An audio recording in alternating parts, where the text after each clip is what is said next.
101% আমরা ডাউন ডিরেকশনের জন্য যাইতে পারবো। দেখো এখান থেকে আমি কিন্তু $100 একটা ডাউন ডিরেকশনের জন্য ট্রেড প্লেস করি। কিভাবে লস হবে ভাই?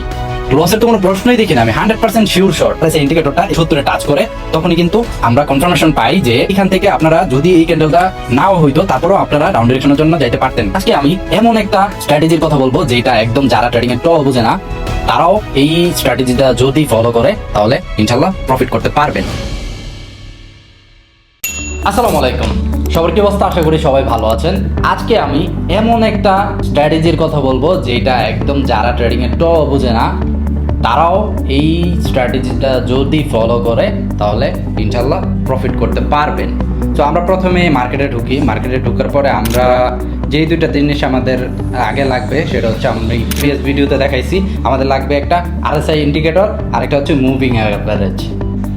এই দুইটা ইন্ডিকেটর দিয়ে আমরা আজকে তোমাদের প্রফিট করে দেখাবো। চলো আমরা একটা মার্কেট খুঁজি যেখানে আমরা একটু ট্রেন্ডি মার্কেট খোঁজার ট্রাই করব। সো পার্সেন্টেজ যেটা বেশি ওই মার্কেটটা আমরা চুজ করব অবশ্যই। সো আমরা একটা মার্কেট পেয়ে গেছি। আমরা এখন আছি USD TRY OTC মার্কেটে। সো দেখেন রানিং যে ক্যান্ডেলটা তৈরি হচ্ছে এখানে দেখেন নিচের যে আমাদের RSI ইন্ডিকেটরটা 70 টাচ করে তখনই কিন্তু আমরা কনফার্মেশন পাই যে এইখান থেকে আমাদের আর বায়াররা এন্ট্রি নিতে পারতেছে না। দ্যাটস ওয়াই কিন্তু আমরা এই মার্কেটটা চুজ করি। তো এইখান থেকে আমরা ডাউন ডিরেকশনের জন্য যাওয়ার চেষ্টা করব। রানিং ক্যান্ডেলটা যদি আমাদের কনফার্মেশন দেয়, আমরা কনফার্মেশন ছাড়া যাব না, কারণ আমরা রিস্ক নিতে বিশ্বাসী না। আমরা শুধু প্রফিট করব, লস করব না। সো এইখানে যদি আমরা কনফার্মেশন পাই, পরবর্তী ক্যান্ডেলটা দেখেন, এই ক্যান্ডেলটা কিন্তু আমাদের 101% আমরা ডাউন ডিরেকশনের জন্য যাইতে পারবো। দ্যাটস ওয়াই এখান থেকে আমি কিন্তু $100 একটা ডাউন ডিরেকশনের জন্য ট্রেড প্লেস করি। এইটা লজিকটা এখন চলেন বলি। প্রিভিয়াস যে রেড কালার ক্যান্ডেলটা দেখতে পাচ্ছেন এইটা সুন্দর একটা উপর থেকে উইক দেখতে পাচ্ছেন, অর্থাৎ এটা একটা সুন্দর মতো পাওয়ার ক্যান্ডেল হয়েছে এন্ড কনফার্মেশন ক্যান্ডেল। সো এইখান থেকে আপনারা যদি এই ক্যান্ডেলটা নাও হইতো তারপরেও আপনারা ডাউন ডিরেকশনের জন্য যাইতে পারতেন।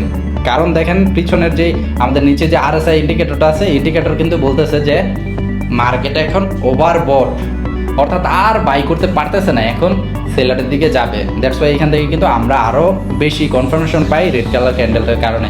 দ্যাটস ওয়াই আমি এইখান থেকে কিন্তু ডাউন ডিরেকশনের জন্য একটা ট্রেড প্লেস করি। সো এত সুন্দর একটা লজিক ভাই, তারপরেও যদি আপনারা ট্রেডিংয়ে বলেন লস করি প্রফিট হয় না, কিভাবে লস হবে ভাই? লসের তো কোনো প্রশ্নই দেখি না আমি। 100% শিওর শর্ট। সো আপনারা লস করেন লোভের কারণে। আপনি চিন্তা করেন 100 টাকা দিয়ে আমি 1 মিনিটে 200 টাকা চাই, আর আমি চিন্তা করি 100 টাকা দিয়ে আমি সারা দিনে মাত্র 20 টাকা চাই। তাও যদি আমার রিস্ক হয় আমি নিব না। আমি ভাই যদি লজিকে ট্রেড না হয় আমি ওই কি বলে ওই যে